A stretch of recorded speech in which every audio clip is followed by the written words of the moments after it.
Daniel chapter 1. During the 3rd year of King Jehoiakim's reign in Judah, King Nebuchadnezzar of Babylon came to Jerusalem and besieged it with his armies. The Lord gave him victory over King Jehoiakim of Judah. When Nebuchadnezzar returned to Babylon, he took with him some of the sacred objects from the temple of God and placed them in the treasure house of his God in the land of Babylonia. Then the king ordered Ashpenaz, who was in charge of the palace officials, to bring to the palace some of the young men of Judah's royal family and other noble families who had been brought to Babylon as captives. "Select only strong, healthy, and good-looking young men," he said. "Make sure they are well-versed in every branch of learning, are gifted with knowledge and good sense, and have the poise needed to serve in the royal palace. Teach these young men the language and literature of the Babylonians." The king assigned them a daily ration of the best food and wine from his own kitchens. They were to be trained for a 3-year period, and then some of them would be made his advisers in the royal court. Daniel, Hananiah, Mishael, and Azariah were 4 of the young men chosen, all from the tribe of Judah. The chief official renamed them with these Babylonian names. Daniel was called Belteshazzar, Hananiah was called Shadrach, Mishael was called Meshach, Azariah was called Abednego. But Daniel made up his mind not to defile himself by eating the food and wine given to them by the king. He asked the chief official for permission to eat other things instead. Now God had given the chief official great respect for Daniel, but he was alarmed by Daniel's suggestion. "My lord, the king has ordered that you eat this food and wine," he said. "If you become pale and thin compared to the other youths your age, I am afraid the king will have me beheaded for neglecting my duties." Daniel talked it over with the attendant who had been appointed by the chief official to look after Daniel, Hananiah, Mishael, and Azariah. "Test us for 10 days on a diet of vegetables and water," Daniel said. "At the end of 10 days, see how we look compared to the other young men who are eating the king's rich food. Then you can decide whether or not to let us continue eating our diet." So the attendant agreed to Daniel's suggestion and tested them for 10 days. At the end of the 10 days, Daniel and his 3 friends looked healthier and better nourished than the young men who had been eating the food assigned by the king. So after that the attendant fed them only vegetables instead of the rich foods and wines. God gave these 4 young men an unusual aptitude for learning the literature and science of the time. And God gave Daniel special ability in understanding the meanings of visions and dreams. When the 3-year training period ordered by the king was completed, the chief official brought all the young men to King Nebuchadnezzar. The king talked with each of them, and none of them impressed him as much as Daniel, Hananiah, Mishael, and Azariah. So they were appointed to his regular staff of advisers. In all matters requiring wisdom and balanced judgment, the king found the advice of these young men to be 10 times better than that of all the magicians and enchanters in his entire kingdom. Daniel remained there until the 1st year of King Cyrus's reign. Chapter 2. One night during the 2nd year of his reign, Nebuchadnezzar had a dream that disturbed him so much that he couldn't sleep. He called in his magicians, enchanters, sorcerers, and astrologers, and he demanded that they tell him what he had dreamed. As they stood before the king, he said, "I have had a dream that troubles me. Tell me what I dreamed, for I must know what it means." Then the astrologers answered the king in Aramaic, "Long live the king! Tell us the dream, and we will tell you what it means." But the king said to the astrologers, "I am serious about this. If you don't tell me what my dream was and what it means, you will be torn limb from limb, and your houses will be demolished into heaps of rubble. But if you tell me what I dreamed and what the dream means, I will give you many wonderful gifts and honors. Just tell me the dream and what it means." They said again, "Please, your majesty, tell us the dream, and we will tell you what it means." The king replied, "I can see through your trick. You're trying to stall for time because you know I am serious about what I said. If you don't tell me the dream, you will be condemned. You have conspired to tell me lies in hopes that something will change. But tell me the dream, and then I will know that you can tell me what it means." The astrologers replied to the king, "There isn't a man alive who can tell your majesty his dream, and no king, however great and powerful, has ever asked such a thing of any magician, enchanter, or astrologer. This is an impossible thing the king requires. No one except the gods can tell you your dream, and they do not live among people." The king was furious when he heard this, and he sent out orders to execute all the wise men of Babylon. And because of the king's decree, men were sent to find and kill Daniel and his friends. When Arioch, the commander of the king's guard, came to kill them, Daniel handled the situation with wisdom and discretion. He asked Arioch, "Why has the king issued such a harsh decree?" So Arioch told him all that had happened. Daniel went at once to see the king and requested more time so he could tell the king what the dream meant. Then Daniel went home and told his friends Hananiah, Mishael, and Azariah what had happened. He urged them to ask the God of heaven to show them his mercy by telling them the secret, so they would not be executed along with the other wise men of Babylon. That night the secret was revealed to Daniel in a vision. Then Daniel praised the God of heaven, saying, "Praise the name of God forever and ever, for he alone has all wisdom and power. He determines the course of world events. He removes kings and sets others on the throne. He gives wisdom to the wise and knowledge to the scholars. He reveals deep and mysterious things and knows what lies hidden in darkness, though he himself is surrounded by light. I thank and praise you, God of my ancestors, for you have given me wisdom and strength. You have told me what we asked of you and revealed to us what the king demanded." Then Daniel went in to see Arioch, who had been ordered to execute the wise men of Babylon. Daniel said to him, "Don't kill the wise men. Take me to the king, and I will tell him the meaning of his dream." Then Arioch quickly took Daniel to the king and said, "I have found one of the captives from Judah who will tell your majesty the meaning of your dream." The king said to Daniel, also known as Belteshazzar, "Is this true? Can you tell me what my dream was and what it means?" Daniel replied, "There are no wise men, enchanters, magicians, or fortune-tellers who can tell the king such things. But there is a God in heaven who reveals secrets, and he has shown King Nebuchadnezzar what will happen in the future. Now I will tell you your dream, and the visions you saw as you lay on your bed.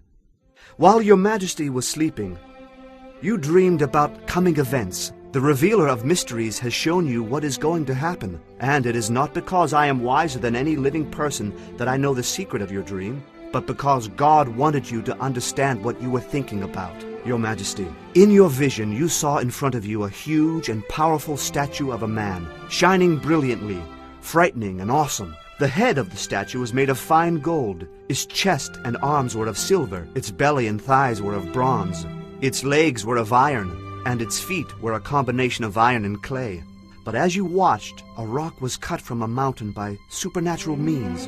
It struck the feet of iron and clay, smashing them to bits. The whole statue collapsed into a heap of iron, clay, bronze, silver, and gold. The pieces were crushed as small as chaff on a threshing floor, and the wind blew them all away without a trace. But the rock that knocked the statue down became a great mountain that covered the whole earth. That was the dream. Now I will tell your majesty what it means. Your majesty, you are a king over many kings. The God of heaven has given you sovereignty, power, strength, and honor. He has made you the ruler over all the inhabited world and has put even the animals and birds under your control. You are the head of gold. But after your kingdom comes to an end, another great kingdom, inferior to yours, will rise to take your place. After that kingdom has fallen, yet a third great kingdom, represented by the bronze belly and thighs, will rise to rule the world. Following that kingdom, there will be a fourth great kingdom, as strong as iron. That kingdom will smash and crush all previous empires, just as iron smashes and crushes everything it strikes. The feet and toes you saw that were a combination of iron and clay show that this kingdom will be divided. Some parts of it will be as strong as iron, and others as weak as clay. This mixture of iron and clay also shows that these kingdoms will try to strengthen themselves by forming alliances with each other through intermarriage. But this will not succeed, just as iron and clay do not mix. During the reigns of those kings, the God of heaven will set up a kingdom that will never be destroyed.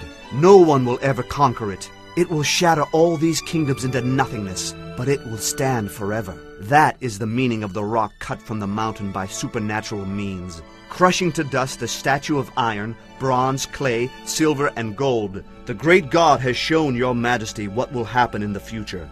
The dream is true, and its meaning is certain. Then King Nebuchadnezzar bowed to the ground before Daniel and worshipped him, and he commanded his people to offer sacrifices and burn sweet incense before him. The king said to Daniel, Truly, your God is the God of gods, the Lord over kings, a revealer of mysteries, for you have been able to reveal this secret. Then the king appointed Daniel to a high position and gave him many valuable gifts. He made Daniel ruler over the whole province of Babylon, as well as chief over all his wise men. At Daniel's request, the king appointed Shadrach, Meshach, and Abednego to be in charge of all the affairs of the province of Babylon, while Daniel remained in the king's court. Chapter 3. King Nebuchadnezzar made a gold statue 90 feet tall and 9 feet wide, and set it up on the plain of Dura in the province of Babylon. Then he sent messages to the princes, prefects, governors, advisers, counselors, judges, magistrates, and all the provincial officials to come to the dedication of the statue he had set up. When all these officials had arrived and were standing before the image King Nebuchadnezzar had set up, a herald shouted out, People of all races and nations and languages, listen to the king's command. When you hear the sound of the horn, flute, zither, lyre, harp, pipes, and other instruments, bow to the ground to worship King Nebuchadnezzar's gold statue. Anyone who refuses to obey will immediately be thrown into a blazing furnace. So at the sound of the musical instruments, all the people, whatever their race or nation or language, bowed to the ground and worshipped the statue that King Nebuchadnezzar had set up. But some of the astrologers went to the king and informed on the Jews. They said to King Nebuchadnezzar, Long live the king! You issued a decree requiring all the people to bow down and worship the gold statue when they hear the sound of the musical instruments. That decree also states that those who refuse to obey must be thrown into a blazing furnace. But there are some Jews, Shadrach, Meshach, and Abednego, whom you have put in charge of the province of Babylon. They have defied your majesty by refusing to serve your gods or to worship the gold statue you have set up. Then Nebuchadnezzar flew into a rage and ordered Shadrach, Meshach, and Abednego to be brought before him. When they were brought in, Nebuchadnezzar said to them, Is it true, Shadrach, Meshach, and Abednego, that you refuse to serve my gods or to worship the gold statue I have set up? I will give you one more chance. If you bow down and worship the statue I have made when you hear the sound of the musical instruments, all will be well. But if you refuse, you will be thrown immediately into the blazing furnace. What god will be able to rescue you from my power then? Shadrach, Meshach, and Abednego replied, Oh, Nebuchadnezzar, we do not need to defend ourselves before you. If we are thrown into the blazing furnace, the God whom we serve is able to save us. He will rescue us from your power, your majesty. But even if he doesn't, your majesty can be sure that we will never serve your gods or worship the gold statue you have set up. Nebuchadnezzar was so furious with Shadrach, Meshach, and Abednego that his face became distorted with rage. He commanded that the furnace be heated 7 times hotter than usual. Then he ordered some of the strongest men of his army to bind Shadrach, Meshach, and Abednego and throw them into the blazing furnace. So they tied them up and threw them into the furnace fully clothed. And because the king in his anger had demanded such a hot fire in the furnace, the flames leaped out and killed the soldiers as they threw the 3 men in. So Shadrach, Meshach, and Abednego, securely tied, fell down into the roaring flames. But suddenly, as he was watching, Nebuchadnezzar jumped up in amazement and exclaimed to his advisers, Didn't we tie up 3 men and throw them into the furnace? Yes, they said. we did indeed, your majesty. Look, Nebuchadnezzar shouted. I see 4 men unbound walking around in the fire. They aren't even hurt by the flames. and the fourth looks like a divine being. Then Nebuchadnezzar came as close as he could to the door of the flaming furnace and shouted, Shadrach, Meshach, and Abednego, servants of the Most High God, come out! Come here! So Shadrach, Meshach, and Abednego stepped out of the fire. Then the princes, prefects, governors, and advisers crowded around them and saw that the fire had not touched them. Not a hair on their heads was singed, and their clothing was not scorched. They didn't even smell of smoke. Then Nebuchadnezzar said, Praise to the God of Shadrach, Meshach, and Abednego. He sent his angel to rescue his servants who trusted in him. They defied the king's command and were willing to die rather than serve or worship any god except their own God. Therefore I make this decree. If any people, whatever their race or nation or language, speak a word against the God of Shadrach, Meshach, and Abednego, they will be torn limb from limb, and their houses will be crushed into heaps of rubble. There is no other God who can rescue like this. Then the king promoted Shadrach, Meshach, and Abednego to even higher positions in the province of Babylon. Chapter 4. King Nebuchadnezzar sent this message to the people of every race and nation and language throughout the world. Peace and prosperity to you. I want you all to know about the miraculous signs and wonders the Most High God has performed for me. How great are his signs, how powerful his wonders. His kingdom will last forever, his rule through all generations. I, Nebuchadnezzar, was living in my palace in comfort and prosperity. But one night I had a dream that greatly frightened me. I saw visions that terrified me as I lay in my bed. So I issued an order calling in all the wise men of Babylon, so they could tell me what my dream meant. When all the magicians, enchanters, astrologers, and fortune-tellers came in, I told them the dream, but they could not tell me what it meant. At last, Daniel came in before me, and I told him the dream. He was named Belteshazzar, after my God, and the spirit of the holy gods is in him. I said to him, O Belteshazzar, master magician, I know that the spirit of the holy gods is in you, and that no mystery is too great for you to solve. Now, tell me what my dream means. While I was lying in my bed, this is what I dreamed. I saw a large tree in the middle of the earth. The tree grew very tall and strong, reaching high into the heavens for all the world to see. It had fresh green leaves, and it was loaded with fruit for all to eat. Wild animals lived in its shade, and birds nested in its branches. All the world was fed from this tree.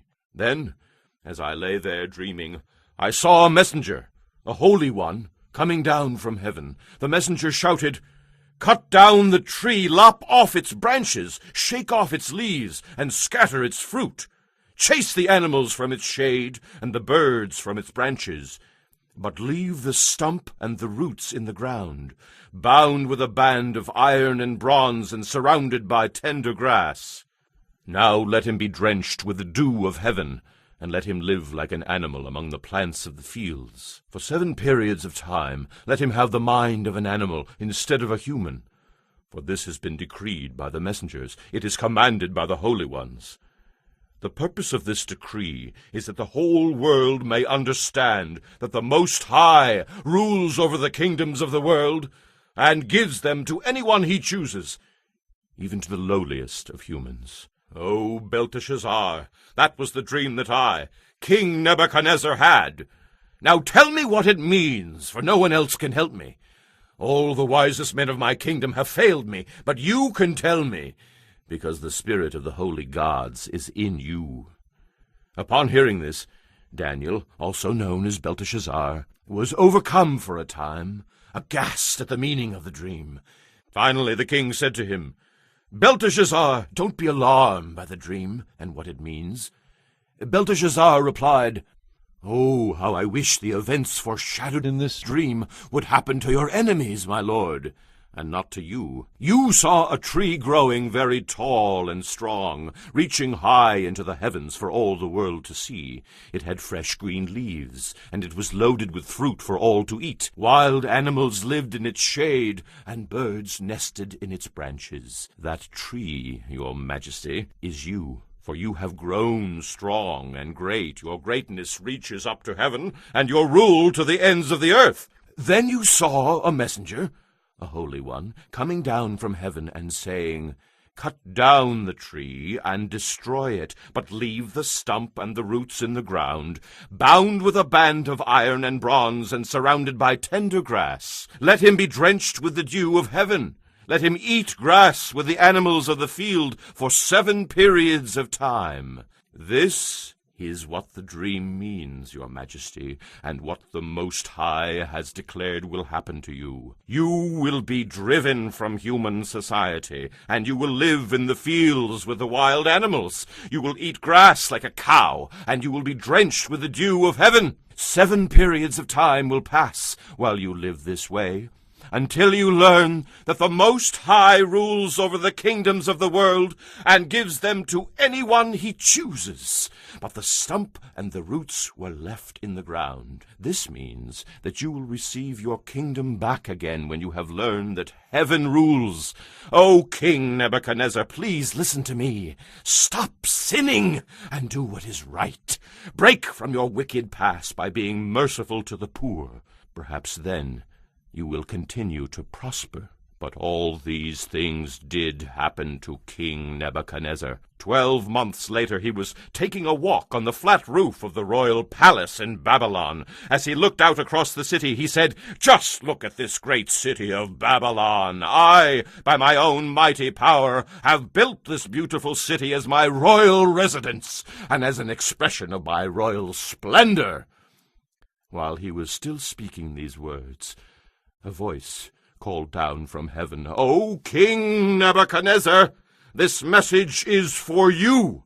You are no longer ruler of this kingdom. You will be driven from human society. You will live in the fields with the wild animals, and you will eat grass like a cow. 7 periods of time will pass while you live this way, until you learn that the Most High rules over the kingdoms of the world and gives them to anyone he chooses. That very same hour the prophecy was fulfilled, and Nebuchadnezzar was driven from human society. He ate grass like a cow, and he was drenched with the dew of heaven. He lived this way until his hair was as long as eagle's feathers, and his nails were like birds' claws. After this time had passed, I, Nebuchadnezzar, looked up to heaven. My sanity returned, and I praised and worshipped the Most High, and honored the One who lives forever. His rule is everlasting, and his kingdom is eternal. All the people of the earth are nothing compared to him. He has the power to do as he pleases among the angels of heaven and with those who live on earth. No one can stop him or challenge him, saying, What do you mean by doing these things? When my sanity returned to me, so did my honor and glory and kingdom. My advisers and officers sought me out, and I was re-established as head of my kingdom with even greater honor than before. Now I, Nebuchadnezzar, praise and glorify and honor the King of heaven. All his acts are just and true, and he is able to humble those who are proud. Chapter 5. A number of years later, King Belshazzar gave a great feast for 1,000 of his nobles, and drank wine with them. While Belshazzar was drinking, he gave orders to bring in the gold and silver cups that his predecessor, Nebuchadnezzar, had taken from the temple in Jerusalem, so that he and his nobles, his wives, and his concubines might drink from them. So they brought these gold cups taken from the temple of God in Jerusalem, and the king and his nobles, his wives, and his concubines drank from them. They drank toasts from them to honor their idols made of gold, silver, bronze, iron, wood, and stone. At that very moment they saw the fingers of a human hand writing on the plaster wall of the king's palace, near the lampstand. The king himself saw the hand as it wrote, and his face turned pale with fear. Such terror gripped him that his knees knocked together and his legs gave way beneath him. The king shouted for the enchanters, astrologers, and fortune-tellers to be brought before him. He said to these wise men of Babylon, Whoever can read this writing and tell me what it means will be dressed in purple robes of royal honor and will wear a gold chain around his neck. He will become the third highest ruler in the kingdom. But when all the king's wise men came in, none of them could read the writing or tell him what it meant. So the king grew even more alarmed, and his face turned ashen white. His nobles, too, were shaken. But when the queen mother heard what was happening, she hurried to the banquet hall. She said to Belshazzar, Long live the king! Don't be so pale and afraid about this. There is a man in your kingdom who has within him the spirit of the holy gods. During Nebuchadnezzar's reign, this man was found to have insight, understanding, and wisdom as though he himself were a god. Your predecessor, King Nebuchadnezzar, made him chief over all the magicians, enchanters, astrologers, and fortune-tellers of Babylon. This man Daniel, whom the king named Belteshazzar, has a sharp mind and is filled with divine knowledge and understanding. He can interpret dreams, explain riddles, and solve difficult problems. Call for Daniel, and he will tell you what the writing means. So Daniel was brought in before the king. The king asked him, Are you Daniel, who was exiled from Judah by my predecessor, King Nebuchadnezzar? I have heard that you have the spirit of the gods within you, and that you are filled with insight, understanding, and wisdom. My wise men and enchanters have tried to read this writing on the wall, but they cannot. I am told that you can give interpretations and solve difficult problems. If you can read these words and tell me their meaning, you will be clothed in purple robes of royal honor, and you will wear a gold chain around your neck. You will become the third highest ruler in the kingdom. Daniel answered the king, Keep your gifts, or give them to someone else. But I will tell you what the writing means. Your Majesty, the Most High God gave sovereignty, majesty, glory, and honor to your predecessor, Nebuchadnezzar. He made him so great that people of all races and nations and languages trembled before him in fear. He killed those he wanted to kill, and spared those he wanted to spare. He honored those he wanted to honor, and disgraced those he wanted to disgrace. But when his heart and mind were hardened with pride, he was brought down from his royal throne and stripped of his glory. He was driven from human society. He was given the mind of an animal, and he lived among the wild donkeys. He ate grass like a cow, and he was drenched with the dew of heaven, until he learned that the Most High God rules the kingdoms of the world and appoints anyone who desires to rule over them. You are his successor, O Belshazzar, and you knew all this. Yet you have not humbled yourself, for you have defied the Lord of heaven, and have had these cups from his temple brought before you. You and your nobles, and your wives, and concubines have been drinking wine from them, while praising gods of silver, gold, bronze, iron, wood, and stone, gods that neither see, nor hear, nor know anything at all. But you have not honored the God who gives you the breath of life and controls your destiny. So God has sent this hand to write a message. This is the message that was written. Mene, Mene, Tekel, Parsin. This is what these words mean. Mene means numbered. God has numbered the days of your reign and has brought it to an end. Tekel means weighed. You have been weighed on the balances and have failed the test. Parsin means divided. Your kingdom has been divided and given to the Medes and Persians. Then at Belshazzar's command Daniel was dressed in purple robes, a gold chain was hung around his neck, and he was proclaimed the third highest ruler in the kingdom. That very night Belshazzar the Babylonian king was killed, and Darius the Mede took over the kingdom at the age of 62. Chapter 6.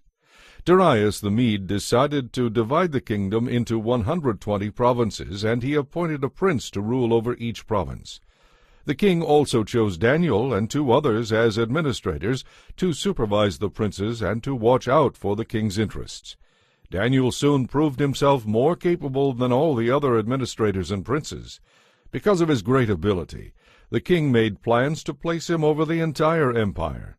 Then the other administrators and princes began searching for some fault in the way Daniel was handling his affairs, but they couldn't find anything to criticize. He was faithful and honest and always responsible.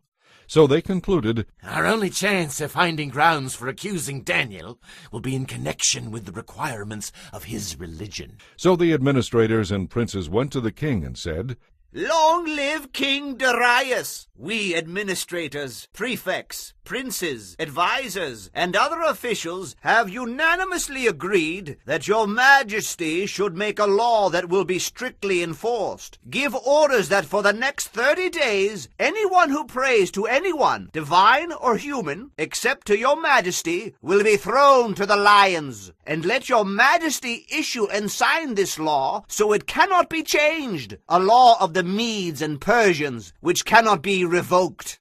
So King Darius signed the law. But when Daniel learned that the law had been signed, he went home and knelt down as usual in his upstairs room, with its windows open toward Jerusalem. He prayed 3 times a day, just as he had always done, giving thanks to his God. The officials went together to Daniel's house and found him praying and asking for God's help. So they went back to the king and reminded him about his law. Did you not sign a law that for the next 30 days, anyone who prays to anyone, divine or human, except to your majesty, will be thrown to the lions? Yes, The king replied. that decision stands. It is a law of the Medes and Persians, which cannot be revoked. Then they told the king, That man Daniel, one of the captives from Judah, is paying no attention to you or your law. He still prays to his God 3 times a day. Hearing this, the king was very angry with himself for signing the law, and he tried to find a way to save Daniel. He spent the rest of the day looking for a way to get Daniel out of this predicament. In the evening the men went together to the king and said, Your Majesty knows that according to the law of the Medes and the Persians, no law that the king signs can be changed. So at last the king gave orders for Daniel to be arrested and thrown into the den of lions. The king said to him, May your God, whom you worship continually, rescue you. A stone was brought and placed over the mouth of the den. The king sealed the stone with his own royal seal and the seals of his nobles, so that no one could rescue Daniel from the lions. Then the king returned to his palace and spent the night fasting. He refused his usual entertainment and couldn't sleep at all that night. Very early the next morning the king hurried out to the lion's den. When he got there he called out in anguish, Daniel, servant of the living God, was your God, whom you worship continually, able to rescue you from the lions? Daniel answered, Long live the king! My God sent his angel to shut the lions' mouths so that they would not hurt me. For I have been found innocent in his sight, and I have not wronged you, your majesty. The king was overjoyed and ordered that Daniel be lifted from the den. Not a scratch was found on him, because he had trusted in his God. Then the king gave orders to arrest the men who had maliciously accused Daniel. He had them thrown into the lions' den along with their wives and children. The lions leaped on them and tore them apart before they even hit the floor of the den. Then King Darius sent this message to the people of every race and nation and language throughout the world. Peace and prosperity to you. I decree that everyone throughout my kingdom should tremble with fear before the God of Daniel, for he is the living God, and he will endure forever. His kingdom will never be destroyed, and his rule will never end. He rescues and saves his people. He performs miraculous signs and wonders in the heavens and on earth. He has rescued Daniel from the power of the lions. So Daniel prospered during the reign of Darius and the reign of Cyrus the Persian. Chapter 7. Earlier, during the first year of King Belshazzar's reign in Babylon, Daniel had a dream and saw visions as he lay in his bed. He wrote the dream down, and this is what he saw. In my vision that night, I, Daniel, saw a great storm churning the surface of a great sea, with strong winds blowing from every direction. Then 4 huge beasts came up out of the water, each different from the others. The first beast was like a lion with eagle's wings. As I watched, its wings were pulled off, and it was left standing with its 2 hind feet on the ground, like a human being, and a human mind was given to it. Then I saw a second beast, and it looked like a bear. It was rearing up on one side, and it had 3 ribs in its mouth between its teeth. And I heard a voice saying to it, Get up, devour many people. Then the third of these strange beasts appeared, and it looked like a leopard. It had 4 wings like birds' wings on its back, and it had 4 heads. Great authority was given to this beast. Then in my vision that night, I saw a 4th beast, terrifying, dreadful, and very strong. It devoured and crushed its victims with huge iron teeth, and trampled what was left beneath its feet. It was different from any of the other beasts, and it had 10 horns. As I was looking at the horns, suddenly another small horn appeared among them. 3 of the first horns were wrenched out, roots and all, to make room for it. This little horn had eyes like human eyes, and a mouth that was boasting arrogantly. I watched as thrones were put in place, and the Ancient One sat down to judge. His clothing was as white as snow, his hair like whitest wool. He sat on a fiery throne with wheels of blazing fire, and a river of fire flowed from his presence. Millions of angels ministered to him, and 100 million stood to attend him. Then the court began its session, and the books were opened. I continued to watch because I could hear the little horn's boastful speech. I kept watching until the 4th beast was killed, and its body was destroyed by fire. As for the other 3 beasts, their authority was taken from them, but they were allowed to live for a while longer. As my vision continued that night, I saw someone who looked like a man coming with the clouds of heaven. He approached the Ancient One and was led into his presence. He was given authority, honor, and royal power over all the nations of the world, so that people of every race and nation and language would obey him. His rule is eternal. It will never end. His kingdom will never be destroyed. I, Daniel, was troubled by all I had seen, and my visions terrified me. So I approached one of those standing beside the throne and asked him what it all meant. He explained it to me like this. These 4 huge beasts represent 4 kingdoms that will arise from the earth. But in the end, the holy people of the Most High will be given the kingdom, and they will rule forever and ever. Then I wanted to know the true meaning of the 4th beast, the one so different from the others and so terrifying. It devoured and crushed its victims with iron teeth and bronze claws, and it trampled what was left beneath its feet. I also asked about the 10 horns on the 4th beast's head, and the little horn that came up afterward and destroyed 3 of the other horns. This was the horn that seemed greater than the others, and had human eyes and a mouth that was boasting arrogantly. As I watched, this horn was waging war against the holy people and was defeating them, until the Ancient One came and judged in favor of the holy people of the Most High. Then the time arrived for the holy people to take over the kingdom.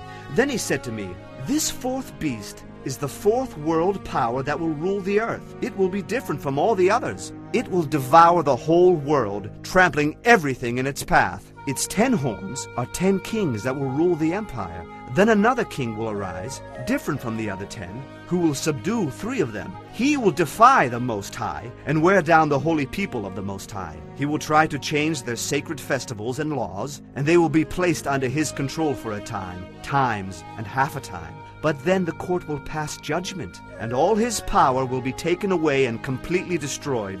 Then the sovereignty, power, and greatness of all the kingdoms under heaven will be given to the holy people of the Most High. They will rule forever, and all rulers will serve and obey them." That was the end of the vision.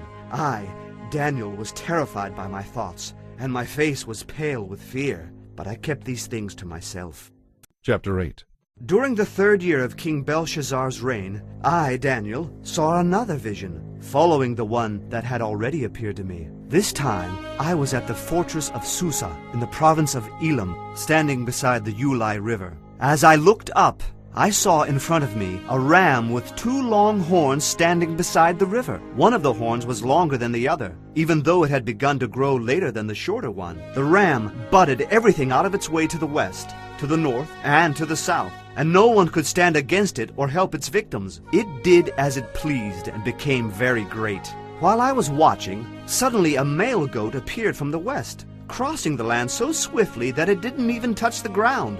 This goat, which had one very large horn between its eyes, headed toward the 2-horned ram that I had seen standing beside the river. The goat charged furiously at the ram and struck it, breaking off both its horns. Now the ram was helpless, and the goat knocked it down and trampled it. There was no one who could rescue the ram from the goat's power. The goat became very powerful, But at the height of its power, its large horn was broken off. In the large horn's place grew 4 prominent horns, pointing in the 4 directions of the earth. From one of the prominent horns came a small horn, whose power grew very great. It extended toward the south and the east, and toward the glorious land of Israel. His power reached to the heavens, where it attacked the heavenly armies, throwing some of the heavenly beings and stars to the ground and trampling them. He even challenged the commander of heaven's armies by canceling the daily sacrifices offered to him and by destroying his temple. But the army of heaven was restrained from destroying him for this sin. As a result, sacrilege was committed against the temple ceremonies, and truth was overthrown. The horn succeeded in everything it did. Then I heard 2 of the holy ones talking to each other. One of them said, "How long will the events of this vision last? How long will the rebellion that causes desecration stop the daily sacrifices? How long will the temple and heaven's armies be trampled on?" The other replied, "It will take 2,300 evenings and mornings. Then the temple will be restored." As I, Daniel, was trying to understand the meaning of this vision, someone who looked like a man suddenly stood in front of me, and I heard a human voice calling out from the Ulai River, "Gabriel, tell this man the meaning of his vision." As Gabriel approached the place where I was standing, I became so terrified that I fell to the ground. "Son of man," he said, "you must understand that the events you have seen in your vision relate to the time of the end." While he was speaking, I fainted and lay there with my face to the ground. But Gabriel roused me with a touch and helped me to my feet. Then he said, "I am here to tell you what will happen later in the time of wrath. What you have seen pertains to the very end of time. The 2-horned ram represents the kings of Media and Persia. The shaggy male goat represents the king of Greece. And the large horn between its eyes represents the first king of the Greek Empire. The 4 prominent horns that replace the 1 large horn show that the Greek Empire will break into 4 sections with 4 kings, none of them as great as the first. At the end of their rule, when their sin is at its height, a fierce king, a master of intrigue, will rise to power. He will become very strong, but not by his own power. He will cause a shocking amount of destruction and succeed in everything he does. He will destroy powerful leaders and devastate the holy people. He will be a master of deception, defeating many by catching them off guard. Without warning, he will destroy them. He will even take on the Prince of Princes in battle, but he will be broken, though not by human power. This vision about the 2,300 evenings and mornings is true, but none of these things will happen for a long time, so do not tell anyone about them yet. Then I, Daniel, was overcome and lay sick for several days. Afterward I got up and performed my duties for the king, but I was greatly troubled by the vision and could not understand it. Chapter 9. It was the first year of the reign of Darius the Mede, the son of Ahasuerus, who became king of the Babylonians. During the first year of his reign, I, Daniel, was studying the writings of the prophets. I learned from the word of the Lord, as recorded by Jeremiah the prophet, that Jerusalem must lie desolate for 70 years. So I turned to the Lord God and pleaded with him in prayer and fasting. I wore rough sackcloth and sprinkled myself with ashes. I prayed to the Lord my God and confessed, "O Lord, you are a great and awesome God. You always fulfill your promises of unfailing love to those who love you and keep your commands. But we have sinned and done wrong. We have rebelled against you and scorned your commands and regulations. We have refused to listen to your servants the prophets, who spoke your messages to our kings and princes and ancestors and to all the people of the land. Lord, you are in the right, but our faces are covered with shame, just as you see us now. This is true of us all, including the people of Judah and Jerusalem and all Israel, scattered near and far, wherever you have driven us because of our disloyalty to you. O Lord, we and our kings, princes, and ancestors are covered with shame because we have sinned against you. But the Lord our God is merciful and forgiving, even though we have rebelled against him. We have not obeyed the Lord our God, for we have not followed the laws he gave us through his servants the prophets. All Israel has disobeyed your law and turned away, refusing to listen to your voice. So now the solemn curses and judgments written in the law of Moses, the servant of God, have been poured out against us because of our sin. You have done exactly what you warned you would do against us and our rulers. Never in all history has there been a disaster like the one that happened in Jerusalem. Every curse written against us in the law of Moses has come true.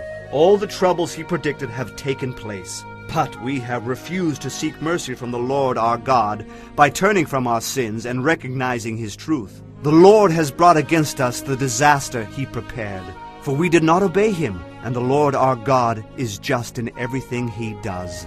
O Lord our God, you brought lasting honor to your name by rescuing your people from Egypt in a great display of power. But we have sinned and are full of wickedness. In view of all your faithful mercies, Lord, please turn your furious anger away from your city of Jerusalem, your holy mountain. All the neighboring nations mock Jerusalem and your people because of our sins and the sins of our ancestors. O our God, hear your servant's prayer. Listen as I plead. For your own sake, Lord, smile again on your desolate sanctuary. O my God, listen to me and hear my request. Open your eyes and see our wretchedness. See how your city lies in ruins, for everyone knows that it is yours. We do not ask because we deserve help, but because you are so merciful. O Lord, hear. O Lord, forgive.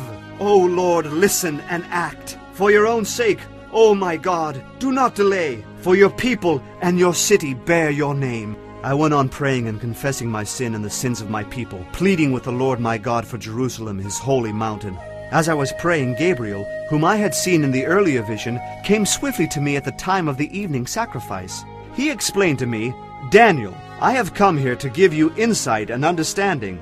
The moment you began praying, a command was given. I am here to tell you what it was, for God loves you very much. Now listen, so you can understand the meaning of your vision.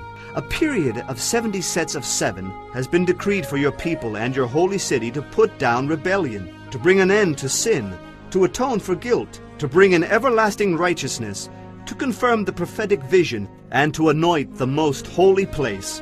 Now listen and understand. 7 sets of 7 plus 62 sets of 7 will pass from the time the command is given to rebuild Jerusalem until the Anointed One comes. Jerusalem will be rebuilt with streets and strong defenses, despite the perilous times. After this period of 62 sets of 7, the Anointed One will be killed, appearing to have accomplished nothing, and a ruler will arise whose armies will destroy the city and the temple. The end will come with a flood, and war and its miseries are decreed from that time to the very end. He will make a treaty with the people for a period of 1 set of 7. But after half this time, he will put an end to the sacrifices and offerings. Then, as a climax to all his terrible deeds, he will set up a sacrilegious object that causes desecration, until the end that has been decreed is poured out on this defiler. Chapter 10. In the 3rd year of the reign of King Cyrus of Persia, Daniel, also known as Belteshazzar, had another vision. It concerned events certain to happen in the future, times of war and great hardship, and Daniel understood what the vision meant. When this vision came to me, I, Daniel, had been in mourning for 3 weeks. All that time I had eaten no rich food or meat, had drunk no wine, and had used no fragrant oils. On April 23rd, as I was standing beside the great Tigris River, I looked up and saw a man dressed in linen clothing, with a belt of pure gold around his waist. His body looked like a dazzling gem. From his face came flashes like lightning, and his eyes were like flaming torches. His arms and feet shone like polished bronze, and his voice was like the roaring of a vast multitude of people. I, Daniel, am the only one who saw this vision.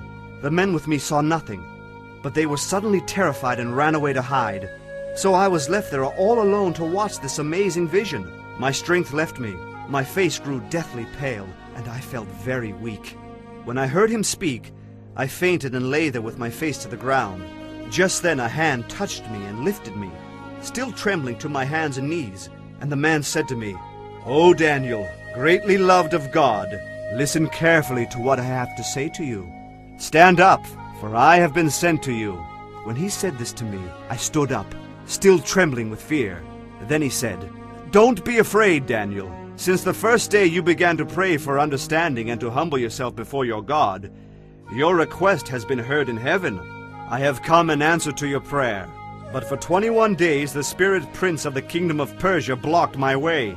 Then Michael, one of the archangels, came to help me, and I left him there with the spirit prince of the kingdom of Persia. Now I am here to explain what will happen to your people in the future, for this vision concerns a time yet to come." While he was speaking to me, I looked down at the ground, unable to say a word. Then the one who looked like a man touched my lips, and I opened my mouth and began to speak. I said to the one standing in front of me, I am terrified by the vision I have seen, my lord, and I am very weak. How can someone like me, your servant, talk to you, my lord? My strength is gone, and I can hardly breathe. Then the one who looked like a man touched me again, and I felt my strength returning. Don't be afraid, he said, for you are deeply loved by God. Be at peace. Take heart and be strong. As he spoke these words, I suddenly felt stronger and said to him, Now you may speak, my lord, for you have strengthened me. He replied, Do you know why I have come?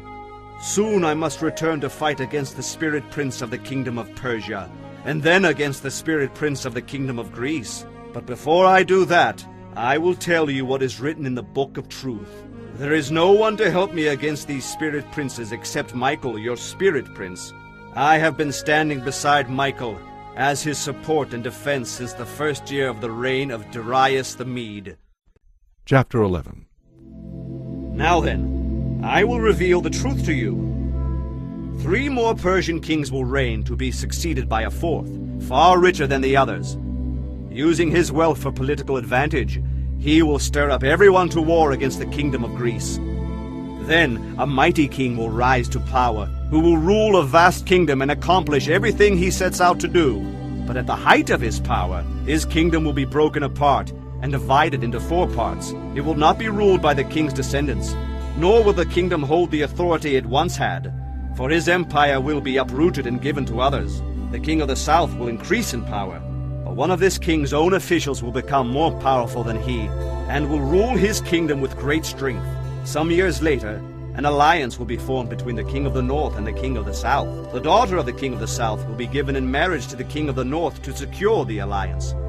But she will lose her influence over him, and so will her father. She will be given up along with her supporters, but when one of her relatives becomes king of the south, he will raise an army and enter the fortress of the king of the north and defeat him. When he returns again to Egypt, he will carry back their idols with him, along with priceless gold and silver dishes. For some years afterward, he will leave the king of the north alone. Later, the king of the north will invade the realm of the king of the south, but will soon return to his own land. However, the sons of the king of the north will assemble a mighty army that will advance like a flood and carry the battle as far as the enemy's fortress. Then the king of the south, in great anger, will rally against the vast forces assembled by the king of the north and will defeat them. After the enemy army is swept away, the king of the south will be filled with pride and will have many thousands of his enemies killed, but his success will be short-lived. A few years later, the king of the north will return with a fully equipped army far greater than the one he lost. At that time there will be a general uprising against the king of the south. Lawless ones among your own people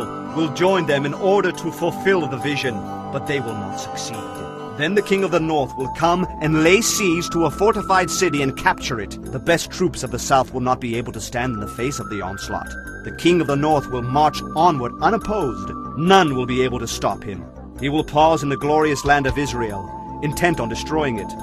He will make plans to come with the might of his entire kingdom, and will form an alliance with the king of the south. He will give him a daughter in marriage in order to overthrow the kingdom from within, but his plan will fail. After this, he will turn his attention to the coastal cities and conquer many, but a commander from another land will put an end to his insolence and will cause him to retreat in shame. He will take refuge in his own fortresses, but will stumble and fall, and he will be seen no more. His successor will be remembered as the king who sent a tax collector to maintain the royal splendor, but after a very brief reign he will die, though neither in battle nor open conflict. The next to come to power will be a despicable man who is not directly in line for royal succession, but he will slip in when least expected and take over the kingdom by flattery and intrigue. Before him great armies will be swept away, including a covenant prince. By making deceitful promises, he will make various alliances. With a mere handful of followers, he will become strong.